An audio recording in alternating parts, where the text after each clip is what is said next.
Hi there, Vasco Duarte here, your host. I wanted to share a story with you. You know how sometimes Agile just feels like following another checklist?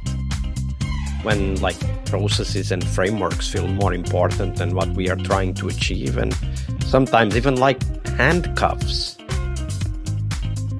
I was talking to a customer of the Global Agile Summit, and he used a term that I kind of stuck in my mind.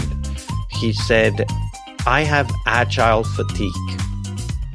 And I've heard that a lot from people since then. But here's the thing, it doesn't have to be this way. So we started thinking, and at the Global Agile Summit, which is happening this May, we're bringing together practitioners who've actually done that, who've broken free from this, install the framework kind of mindset. We want to focus the summit on real-life, first-person stories of Agile succeeding that inspire you to action. We're talking real experiences, practical solutions, and of course, amazing insights from leaders like Gojko Adzic, who will be one of the keynote speakers, and Jürgen Apelo, who will be one of the keynote speakers as well. If you're ready to leave the Agile fatigue behind, just join us in Tallinn. The early bird tickets are now available at the globalagilesummit.com. And mark your calendars. We will have workshops on May 18th, that's a Sunday. And then the conference itself will happen on May 19th and 20th of 2025 in Tallinn, Estonia. So let's make Agile exciting again. And remember, go to globalagilesummit.com, that is, and get your early bird ticket now. It will only be available until early March, so grab it now. And now, on to the episode. Hello, everybody. Welcome to one more bonus episode here on the podcast. And today, joining us to talk about Agile leadership and the therapeutic turn, more on that term in a second, is Ari-Pekka Skarp. Hey, Ari-Pekka, welcome to the show. Hello. It's nice to be here with you, Vasco. So Ari-Pekka is not only a very experienced Agile coach, but he's also a psychotherapist and organizational psychologist with over 20 years of experience working with organizations. As an author of several books on topics such as complexity, the mind, mindfulness, Ari-Pekka blends deep psychological insight with practical expertise to help leaders and teams navigate the evolving landscape of work. And we're here to talk about a topic that Ari-Pekka brought to my attention a few weeks back as we are recording this. So the term is therapeutic turn. But before we dive into that, Ari-Pekka, you've been working with Agile adoption for many years. I mean, I know at least since 2008, which is when I met you. What do you see are the key trends that you have seen affect software and the adoption of Agile over the last 16 years? Well, I guess there are at least two developments that we could see. Some of those are in more in the technological side, but then the other that I'm perhaps more interested nowadays is in this social complexity, interactions between people, how we kind of define work and relationships between different roles in the organizations nowadays. So, I think that there has been quite a lot of things happening during the last few years. So we know from Agile Manifesto that it's individuals and interaction over processes and tools. And you just mentioned that maybe the biggest shift has been in this realm of social complexity and the interactions between people. What do you mean by that? Can you give a concrete example of what you mean? Well, like we know in Agile, we actually introduced different kind of already like 20 years ago when I was learning to be a Scrum Master, for example. We replaced this kind of authoritative leadership with more kind of a coaching and being in parallel in the hierarchy with the other co-workers there. So I think that there has been transformations happening in that sphere, at least in these years. That was quite revolutionary idea, at least in my experience in those days, to have this kind of a flat hierarchy in the organizations. But since then, there has been, of course, quite many famous examples of companies that use these kind of hierarchical strategies in their business. So that would be at least one concrete thing, that we don't have just this kind of unified understanding of how to build this kind of hierarchical relationships in our workspaces. Okay, so I think we need to explore that a little bit more. So as a Scrum Master, what I'm hearing is that Agile and Scrum in particular, with the role of the Scrum Master, introduced this concept that hierarchy is not what drives success in teams, although it might still be there and it might still serve some important functions for the business. The way we drive success in software teams is actually through other means, like shared understanding, shared responsibility. We had a term at the time, shared code ownership. These days we would go beyond the code, right? We would say even shared product ownership, right? Is that what you're saying? Yeah, that's at least one viewpoint to it. I would say quite specifically that there has been an advent of new kind of understanding of these relationships in leadership. You are quite familiar, I'm sure, with, for example, this teal organization idea, where we have these different color organizations, and one shift in these different of organization is how they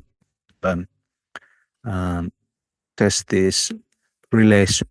What are the hierarchies and how those are established? So I've seen that there's a lot of movement from this, let's say, a little bit conservative command and control style of leadership towards, shared leadership, coaching leadership, and all these terms that are describing this, in essence, the different relationship of the leader and the other workers there in the companies. Okay, so these different perspectives that you talk about, obviously, a lot of it has to do with what Agile and Scrum, given that it is the most popular Agile framework, have brought to many organizations. But we've been talking about Agile leadership and how that has evolved and what Agile leadership is. And when we were talking about that, you mentioned the concept of the therapeutic turn. And I think it's important for you to introduce that term, the therapeutic turn, to our audience, because I think it will help us explore that perspective that you just introduced. So what does that mean? What does that term therapeutic turn means? Yeah. Well, there has been a change in our society, at least in this modern Western societies that I'm more familiar with, that if you think about, for example, what we were expecting from the leaders like 20 or 30 years ago, I would say that quite many people who have been, working at those times can see that we were expecting leaders to be some sort of a commanders, who understand everything that is happening and have a clear vision of what everybody has to do, and then they kind of control that these things are done according to some quality standards, etc.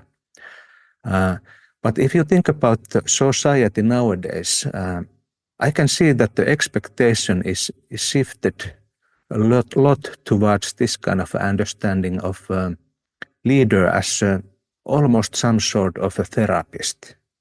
Okay, can you introduce that a little bit more? Because not all of us know what a therapist is or does. Yeah, so we are expecting that leaders also have quite good humanistic, psychological skills also, to be very empathic, understanding of people's not just what they are doing, but also what they are feeling, the emotional things that are happening, and how to help with them. Nowadays, we have a quite a lot of increase in these mental health problems in everywhere. There are probably quite many things affecting it, but it also means that this is highlighting in the leadership work. We have to understand what is happening, emotionally and psychologically with our employees, because it can also affect quite a lot to this how we are managing our business. What are our kind of capabilities of producing services or products or what we are doing? So the demand for the leaders is nowadays more and more in this humanistic side, to understand people and little deeper also, not just in this way of what they are kind of doing in an organizational chart or this kind of understanding. Okay, that I think for me establishes kind of the scenario of what we are talking about. And if I understand you correctly, the therapeutic turn is this turn from a leader as a manager of work tasks through the people that they managed to a manager of people and interactions by understanding how people relate to each other and to them as leaders. Is that what you're saying? Yes, that's one part of it, but the therapeutic turn has been quite a lot larger in our societies. Nowadays, the amount of people who are using therapy as their kind of tool to manage their own lives have been increased dramatically. And nowadays, it's not a kind of a taboo. It used to be like 10 years ago even. People wouldn't talk about their therapies or anything like that. But nowadays, it's something that you can discuss over lunch, that the person has been in a occupational psychologist office or in a therapy or. And we've discussed that here on the podcast as well. I mean, I've been quite open and vocal about the benefits I've gotten from long-term therapy, not just short-term one-off kind of sessions. And if I understand you correctly, what you're saying is that because we accept that there is this profession that we can benefit from, right, like therapists and psychotherapists and so on, then we are also, when we look at our leaders, we are also expecting them to take some sort of role like that. Is that what you mean by the therapeutic turn from society towards the workplace? Yeah, I don't think that's. People are not perhaps very conscious of it, but I can see that there is a kind of hidden demand for that also. It's perhaps not spoken aloud, but a lot of these things that leaders need to understand and learn nowadays are concerning these kind of things. How to handle conflicting situations, how to speak about some hard personal issues of the people that are affecting their work, and because we have also more of these therapeutic resources in our society, I guess these things are more on the table nowadays in this kind of ordinary work-related situations also. Yeah, I mean, this is of course not a new thing. Like I'm holding a mug that says a leader is a coach, not a judge. Deming said that, right? That was many years ago. Deming passed away. I don't know how long ago. He was already pretty old, but decades ago. And so that I can see this trend. I also can see the trend that there are specific workplace situations where a coach or therapist perspective would be helpful, like performance reviews, handling of conflict, etc. And I can also see how, through the introduction of the role of the Scrum Master, which was originally called a servant leader way back when, these days they call it a leader who serves. I don't know what the difference might be. I'm sure there is some. Otherwise, they wouldn't change the term. But then when I think of all of these trends, at least I'm tempted to think that this therapeutic turn that you mention is not only about the acceptance of therapy and the acceptance of our emotional aspects being important for our work, but perhaps also a deeper trend, which is understanding that we are indeed, many businesses at least, working through people and not machines anymore. Yes. You mentioned Deming, and I started to think about this expert work, because this is a big shift in the organizations also. When we are talking about experts, it's a different thing to lead them than if we are doing easier tasks that the leader can have expertise also on. So that's probably part of this, is that our technological development is kind of went forward so much that we have to have a lot more different kind of experts in our organizations. So this is a big shift in itself, and that leads inevitably towards more coaching style of leadership, because you can't tell people what they have to do. You don't know it as a leader. You just can help them to do cooperation with others and achieve the things that they have to. This is the one thing there. But this therapeutic turn in the society, I think that behind it there are even more deeper things happening. I have seen that it used to be so that if you were a manager or leader, you have to have this quite good skills in natural sciences. Physics, mathematics, chemistry, or these kind of things. But nowadays, also in the universities, there are more and more like humanistic courses and trainings for the leaders. Psychology, some social psychology, perhaps some sort of sociology, and all these. And this is because the social complexity in the workplaces has increased a lot. We are not now more and more networked to bigger and bigger groups of people who come from different cultures, for example, and it affects the interactions inevitably. So we have to understand these kind of dynamics more and more to be leaders, to understand what is happening in these bigger organizations between people.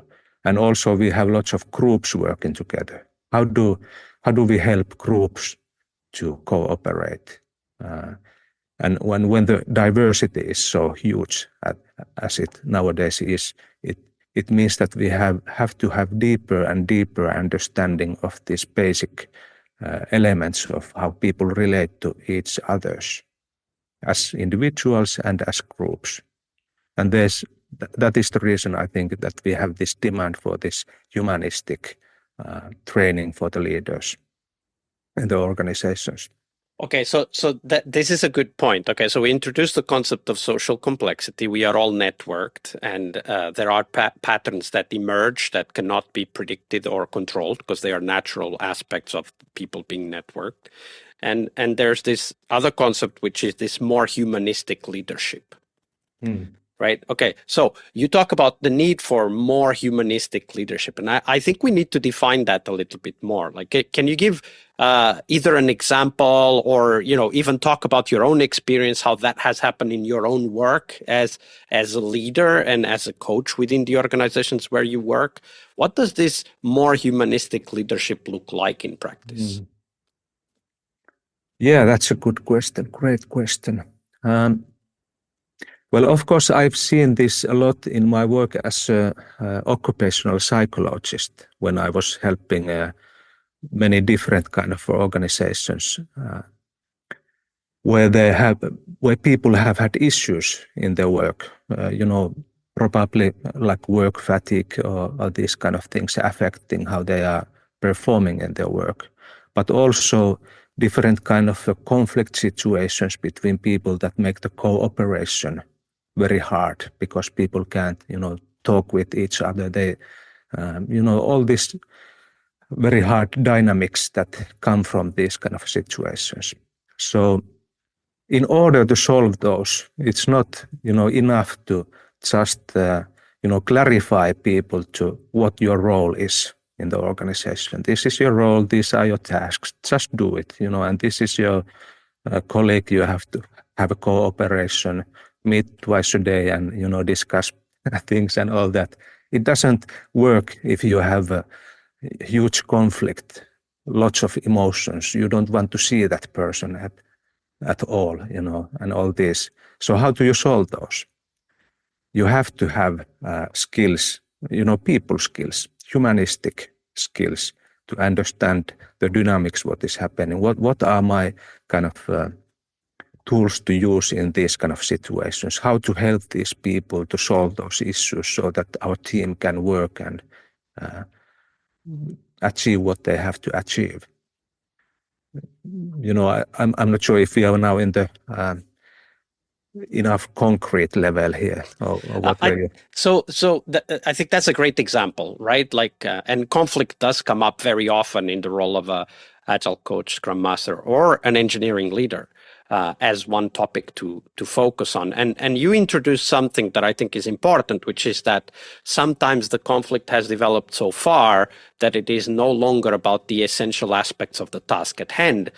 It is about the personal dynamics or interpersonal dynamics and how those affect the ability to function of the people involved, right? It's not just that there is a conflict. It's just it can be as far as people can't see each other, like they can't literally look at each other anymore, right? Yeah, exactly. Yeah. And when we think about the tools that we need, then your perspective is, okay, so in order to handle situations like that, which are very normal in human systems, they are not novel or unexpected. They are entirely predictable and expected to happen in human systems. We need to have a different perspective, which steps out of the essential work of a manager, so organizing work, distributing work, and steps into the role of even a psychologist, right? Which is understanding interpersonal dynamics, how to resolve them, how to create safe spaces and all of that. Yeah, exactly. And you mentioned this, that these things are very natural in human systems. And what are more natural human systems than families and tribes and all that? So what we are nowadays, what we have been utilizing in the leadership nowadays is also tools from, for example, family therapy, systemic family therapy, cognitive behavioral therapies, all these different styles of therapies, because they have been developing this kind of understanding and tools already many decades. And nowadays, when we are, I think that the one thing is that quite many organizations are functioning already quite well.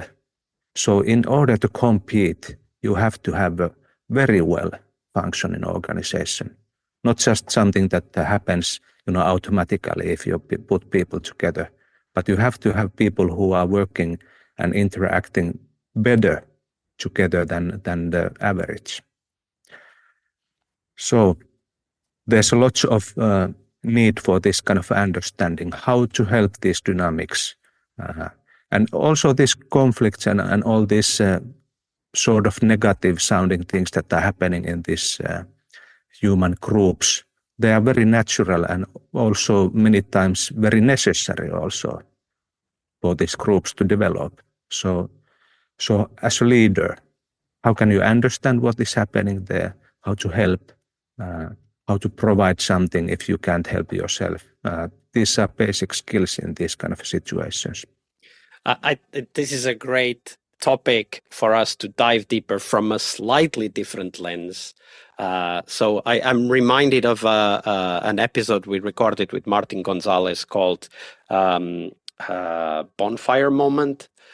Leadership lessons learned from successful and not so successful startups. I'll put the link in the show notes for people to check it out, because I think it tackles that point that you just mentioned, which is companies fail all the time. And one of the reasons why they fail is because people inside the company can't work in a way that allows the company to succeed, right? So it becomes a key asset for the survival of a company to have a leadership group that is able to work through these difficult topics and help their teams succeed. And we actually started talking about this agile leadership in the context of a trend that is going on every now and then, of course, which is, agile is dead. What's next for agile? So I want to take that from that perspective. What's next for agile, Ari-Pekka? So when you look at this therapeutic turn and how important these people skills have become for the success of companies who work through people, like the software industry we're part of, what can we learn from that as we look forward and ask the question, what's next for agile? Wow, this is a quite demanding question also, to look at the future. What will it be? Well, from this perspective, I'm thinking about this things like what is the mental health culture of an organization? I mean, I'm just shooting in the dark. I don't know what will happen, but if I try to kind of pick up some things that are not so obvious, this could be something that we haven't used to kind of think about organizations as much from these psychological lenses as we nowadays are kind of beginning to do. So that could also mean that we have to look at the bigger organizations, not just these organizational structures and the processes, how the works are done, but also how these more deeper structures of human mind are kind of developing in the organizations. I don't know if you understand what I'm getting at here, but I think you will explain it in a second, right? Yeah. So the kind of a personal growth aspect of people, and not just professionally, because we are talking about here people and interactions, also in the level of dynamics that can be quite emotional, and you have your own life histories that you bring with you in the workplaces, also your family histories, your all these things. So could those things be in the future, for example, in the competitive advantage, that if you can help people to deal with these kind of issues and form more constructive relationships with other people in the organizations, that might be something that would be a game changer in some situations, at least. This is just the idea that I just had. I haven't been thinking about this a lot, but I mean, we already have examples of companies that have been able to create an environment where the focus on people and how they act became a competitive advantage. I mean, I'm reminded of the book Maverick, which is a transformation of a leader from a mechanistic, predictive worldview into a more people-centric, non-predictive, and also generative worldview, right? Like allowing people freedom to create their own business within the main business. We know about Gore, the company that created Gore-Tex, that has this idea that whenever a unit gets to about 150 people, they split off and become their own unit. We have the example of Zappos before they got bought from Amazon. And I'm sure our listeners will have other examples in mind as well. So we already see that the people aspect of how companies are structured and organized can have a significant impact on the success of the companies, right? Yes, that's true. And I was thinking that this to kind of form the processes and the business around purpose is of course something that we have seen, the millennia, I guess. But what is the purpose? I'm now thinking about, because this might be something that we could go a little deeper also. If you think about this therapeutic turn, for example, this is something that people are seeking when they come to psychotherapy quite often. What is the more deeper purpose of one's life? And I guess it would be quite difficult for any organization to, at least nowadays, to go so deep in these things. We have more superficial purposes in our organization, and those could be quite fine, so that we can, have goals and all that around those. But now that I'm thinking about what would be the next steps, perhaps it's more deeper understanding of these things, and how people can commit to a greater purposes that are really, really important for themselves as individuals.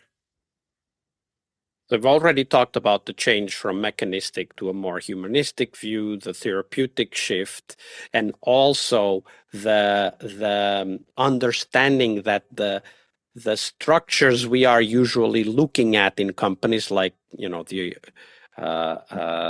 org chart and also how work is structured and so on, might not be enough for us to create competitive advantage. We might need to look at other aspects, which are, I think, as Esko Kilpi defined it, the conversations that are happening within the organization, which is another aspect. But I want to bring this back to the original topic that we started, which is like agile leadership, right? Like we're talking about the evolution of leadership in the context of adopting and accepting that agile is an important part of what we do. So are we kind of like within the agile community, perhaps, or at least within our circle here, trying to, or even maybe already defining a new leadership paradigm, or are we just using some ideas from the past and kind of evolving them forward? Like, how do you see this trends in leadership with the agile perspective?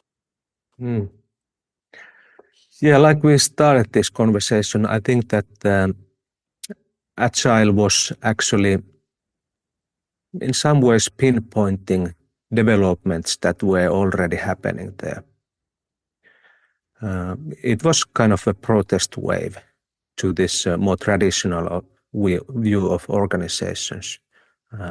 And it started with the software, because it was more fast. The iterations and all these things are happening more fast. It's very high expert work, and there are many things affecting it. So they were kind of pinpointing already some things, developments that were happening there. And the bigger wave, I think, was this, that we were shifting from this mechanistic worldview towards more humanistic worldview, which is more about humans and their relationships, how they are affecting the product making and all that. Can you repeat the question? Yeah, and the question is, are we, through the agile work that has happened and also through these other shifts you just described, like from a mechanistic to a more humanistic and the therapeutic turn, are we actually at the cusp of discovering a new leadership paradigm? Like, I mean, we're calling it agile leadership because that's the world we're in. but it could be named something else. Like, are we actually trying to define a completely different approach to leadership? Yeah. Yeah. So, like I was saying, I think that we have been utilizing existing knowledge quite a lot here, and just kind of applying this knowledge to this organization that we are working with. But is there happening some kind of paradigm shift in the leadership? If there is, I think that it relates to this thing that we have been discussing here. Where to kind of what would be the next steps to understand even better as a leaders how these people and interactions work, how to enhance those. And I think that there is quite a lot of opportunities and possibilities to go deeper in those realms, because like I said, there have been developments in like family therapy, systemic family therapy, and these fields for many decades already, to understand this basic dynamics and how to help resolve different kind of issues that naturally emerge in these human groups. Okay, so I have a proposal. Maybe this is completely wrong, and I'm willing to accept if that's the case. So we've been talking about agile leadership, and we've been talking about the trends that are behind what we are now looking at and trying to define as agile leadership, because that's an important aspect, right? You and I are coming from that agile perspective. Of course, we have different backgrounds, but we are, agile is a shared background here. And I'm thinking that what we might be trying to explore without knowing it yet is a form of leadership that focuses not on the essential aspects of the work, so the leader as an expert, as you mentioned before, but rather on the essential aspects of, I think we could call it maximizing human potential. And I don't mean human as individuals only, but human as in groups, teams, organizations, businesses, and ultimately customers. Like, one of the things that we talk about, I mean, this is, I don't think that he's necessarily the greatest example, but Jeff Bezos talked about very early on with Amazon about customer obsession. Right, that's another aspect of the focus on people. It's not necessarily going to help inside the company. That's another topic, but it is another aspect of this focus on people. So, in agile, trying to make this very, very concrete, in agile leadership, we start by accepting that value is created by people, not by planning processes. And if we do that, then the planning processes need to be designed to support the people, and not the people being shepherded through a planning process.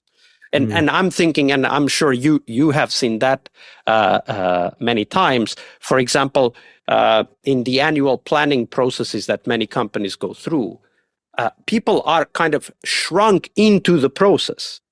Right? Yes. Like you have X weeks to come up with a plan that will somehow transform the company. Oh, and by the way, you have to know exactly what you're going to do, how much it will cost, and when it's going to be ready. Like, that's the opposite of using a planning process to enable people's creativity. That is shrinking people into a formula that was created from a mechanistic worldview, right? That you need to know exactly everything that's going to happen and how all of the parts interact in order to decide what to do. Yeah. Yes. I was thinking, listening to you, that the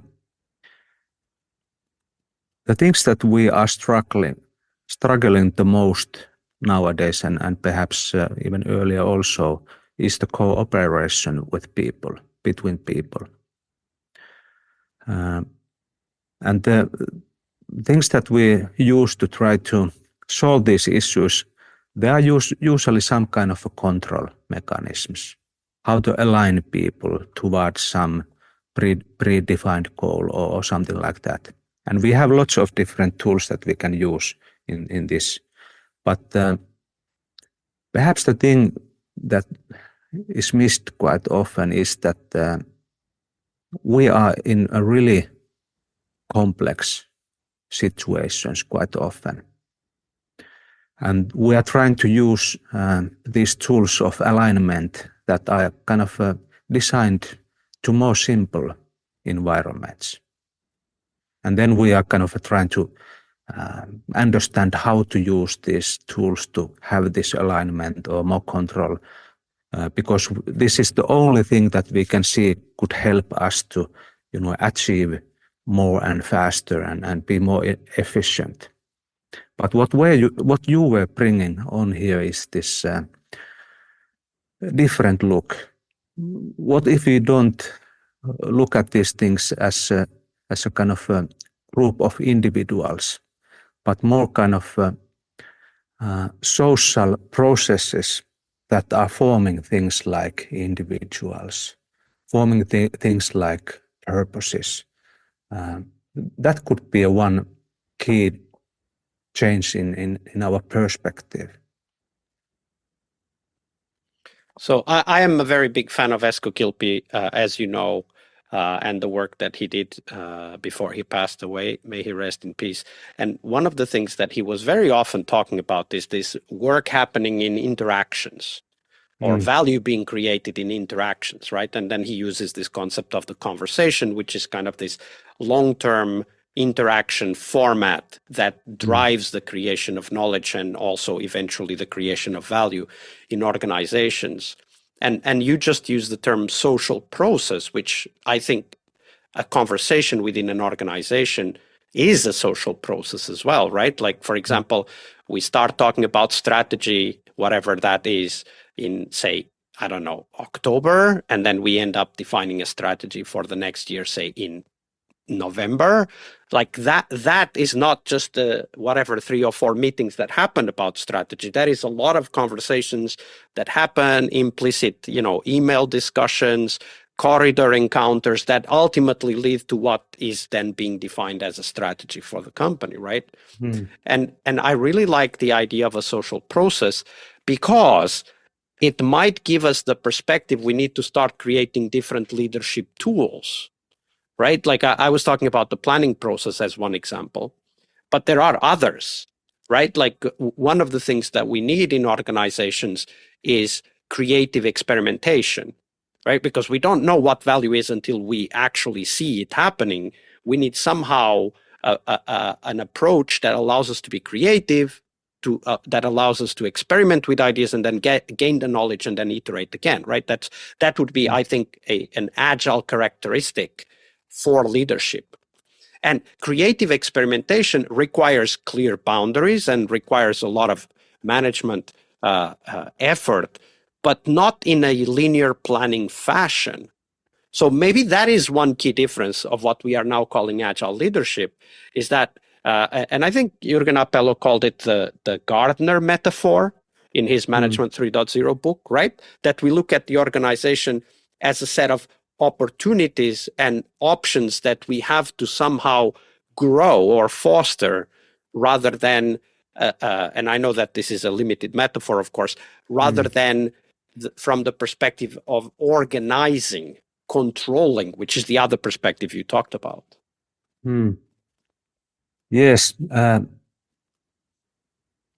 we use metaphors psychologically to have a different perspective to things, and this is why it's very useful to have metaphors. And actually, when we are trying to solve any more complex problem or situation, what we are actually trying to do is we are trying to understand it from a different perspective, to form a metaphor of what is happening.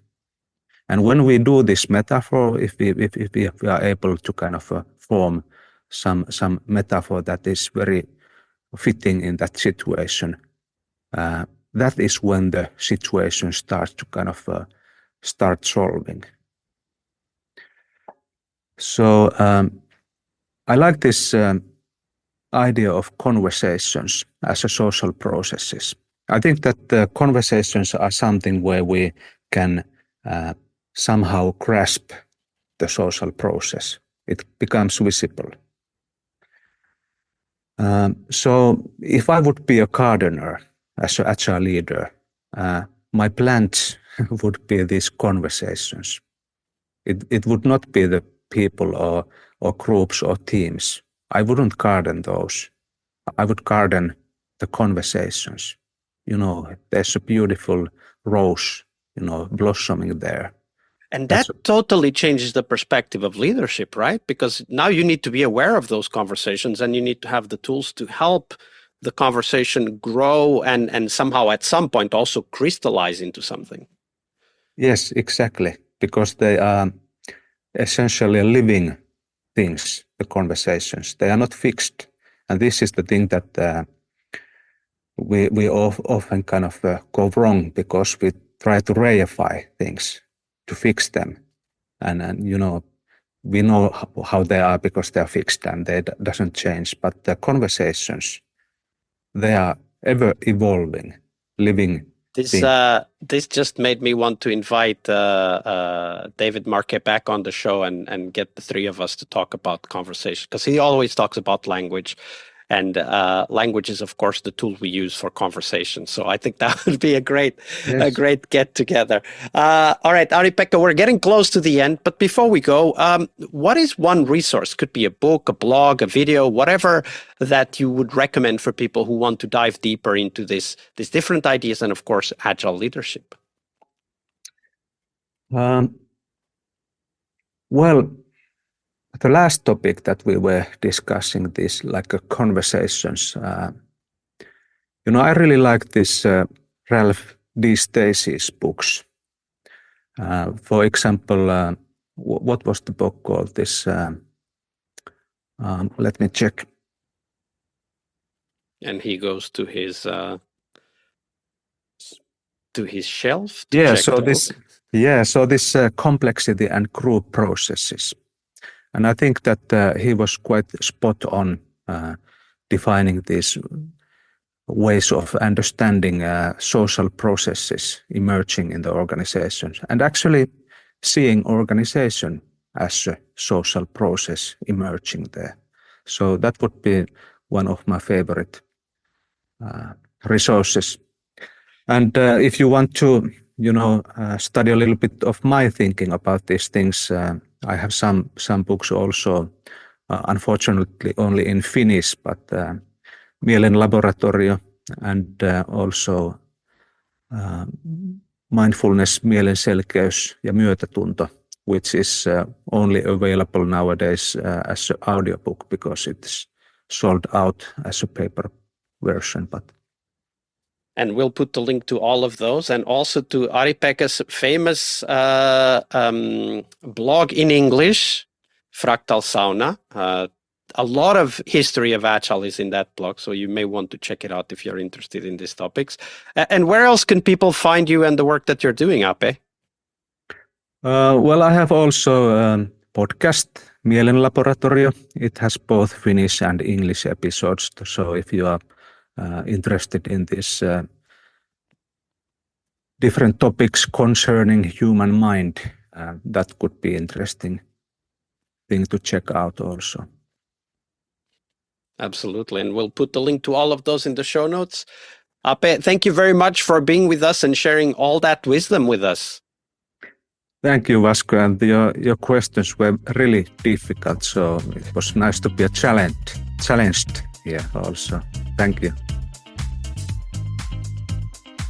We really hope you liked our show. And if you did, why not rate this podcast on Stitcher or iTunes? Share this podcast and let other Scrum Masters know about this valuable resource for their work. Remember that sharing is caring.